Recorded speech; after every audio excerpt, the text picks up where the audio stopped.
Hello, this is Virtuals the Chess Noob, learning and having fun with chess. The Vienna Gambit is simply a very fun opening to play. As I've gone up in rating to the 1300s, I've noticed that relatively fewer opponents accept the Gambit, but try to decline it. I've described a number of times that few people decline the Gambit with the only objectively good move, the d5, which enters the Vienna Game Main Line. One of the most common responses is knight c6, and I recently made an entire video on why you shouldn't play this move. Today, I played an opponent much stronger than me who played this line, and their intuitive and natural moves in the opening demonstrate why the Vienna Gambit is so powerful. Please enjoy! Let's start with the review. And as I'm very familiar with this particular line, I played, I suppose, very accurately, so 94%.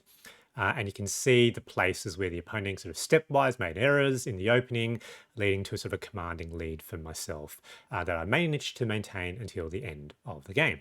So I was happy to see I had no inaccuracies, no mistakes, no blunders. The opponent otherwise actually did play quite well. And towards the end of the game, given that they're quite a bit stronger than me, so in the mid 1400s, I actually had to really concentrate to play carefully towards the middle and end games, well, towards the middle game, just to make sure I didn't blunder. Let's have a look now at the analysis. Okay, e4, e5, knight c3, beginning of the Vienna game. Opponent plays knight f6, which now allows for f4, the Vienna Gambit. So the Vienna Gambit it's quite interesting because you can see it's actually not bad for white at all. It is balanced, but for a lot of gambits, the player playing the gambit is objectively bad. But what you're trying to aim for is, if the opponent sort of accepts the gambit, is that your superior knowledge of the position, maybe there'll be some traps, improved position, or having sort of better development, allows for that disadvantage of the material loss. But if you see here, if the opponent actually accepts the gambit, it's automatically good for white by about 0.5. And if they decline the gambit, there's every possibility that most of the ways of declining the gambit is actually bad for black. So the only good move here is in fact d5. And with d5, there's a slight advantage, I think, to black. So you maintain that almost equality. But, very commonly, people will play a move like knight c6, which is a very natural looking move, developing the other knight. You can see this opponent is in the mid 1400s, much stronger than me, perfectly natural looking move, but automatically it's already +2.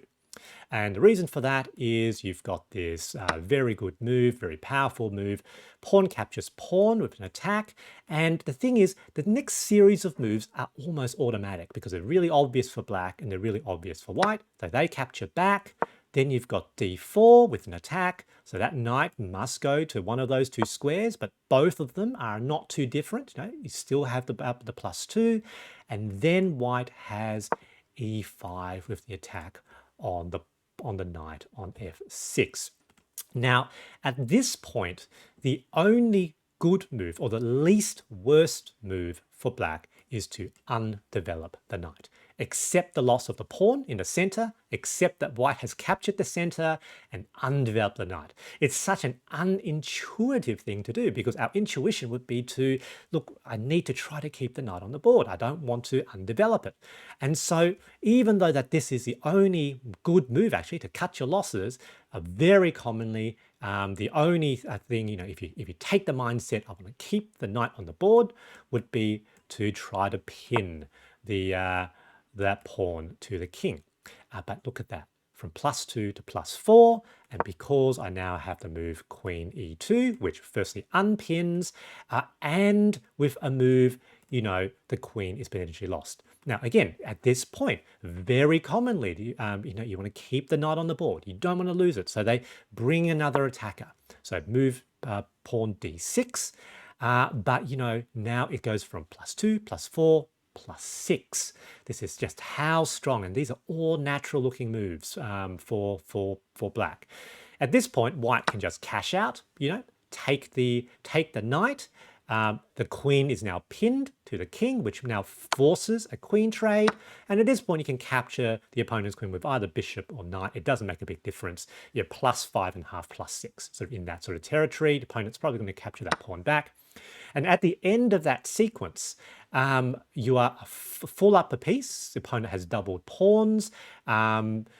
It's a completely winning position for white. And the really strong part of this is that from this position onwards, so this response, knight c6, almost every other move comes naturally. There's no odd moves here for black. So here, black has to have the foresight to withdraw, to undevelop the knight. And you know, if your bias is that you just can't do that, every other move here makes there's an intuitive logic to it, but it leads to a +5.5, +6 position for white. Very, very devastating, a very, very winning line for white. Now, for the rest of this game, it's really my game to lose because I'm basically up a piece. Now, the opponent is pretty good. They're pretty strong, so I had to play very carefully. So I actually played quite conservatively, making sure my pieces were defended so that I don't blunder something and then lose the game. You can always still lose the game. So I developed my other knight. They play sort of bishop d7. I now sort of developed my other bishop. So again, not pushing too far forward, keeping things on my side, seeing what the opponent's going to do. Now I've got the option of castling either side. Opponent castles long. So here I choose to castle long as well. So I'm not going to play super aggressive. What I'm going to try to do is try to force some balance piece trades, given that the opponent is likely quite a bit stronger than me. So very, very well defended. Once we swap a few pieces, then I should be able to win the end game. His opponent plays rook e8, but you know, that's okay. But they sort of take over that file, that's okay. Here I choose to play rook hf1, basically seeing that that will be an eventual target at some point. Opponent now plays d5, so, you know, looking like it's hanging, but of course it isn't. Haha, but I'm not fooled, I'm not fooled. I now move the bishop out of the way, so it's no longer a potential target for that rook. Our opponent plays bishop e6. Here I thought, I'm actually reasonably okay with where my pieces are, so let's push a pawn to create a threat, a sort of a low-risk threat. And the opponent didn't like that, so moved their knight out of the way sort of pretty much right away. I pushed the pawn up again. Opponent now brings bishop g4, ostensibly with a fork, but I thought that doesn't really work because you know, I'm happy for that trade. So really, I just need to move that pawn out of the way, and you know, that's all defended there. So that's looking good. Opponent plays c6, and at this point, I decide to move that rook out of the line of that bishop, and also now, you know, putting, you know, if the opponent moves their knight out of the way, I would be happy for rook captures rook, balance trades.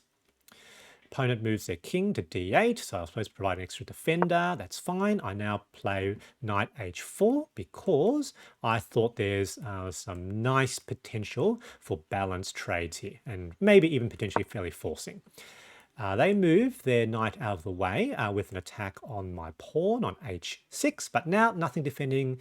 Well, now the file's open, so balance trades, rook captures rook, and now move knight f5 with a defender. I'll be happy to potentially trade. Yep, so let's trade that. They capture the bishop. Yep, no worries. Let's capture. So balance trade. So now they have rook and knight, and I still have rook, bishop, and knight. So I've managed to do a series of balance trades. Very, very happy here. Need to move that bishop out of the way, obviously, and you know, it looks like there's some soft pawns there. Capture. They try to sort of bring their king into the game, but potentially missing this potential fork. And so this was the end of the game, because after I captured that pawn, the opponent opted to resign. So, you know, the best they can do is they could potentially capture, and I'll capture back, and then it's rook and knight versus just a rook. You know, these pawns look a little bit ugly. I've got more pawns. Definitely winning now. So your opponent here opted to resign. Good game. GG. When the opponent responds to the Vienna Gambit with knight c6, it's automatically +2 for white, as the least worst move for black at this point is losing a pawn and losing tempo with their knight being forced to undevelop. However, our strong bias to loss aversion means that many players will attempt to keep the knight in play and potentially recapture the pawn for material balance. However, in this position, the most obvious looking moves to do this don't work and result in a +4 or +6 advantage to white, depending on when black opts to cut their losses. I hope you found this video interesting, and thanks for watching.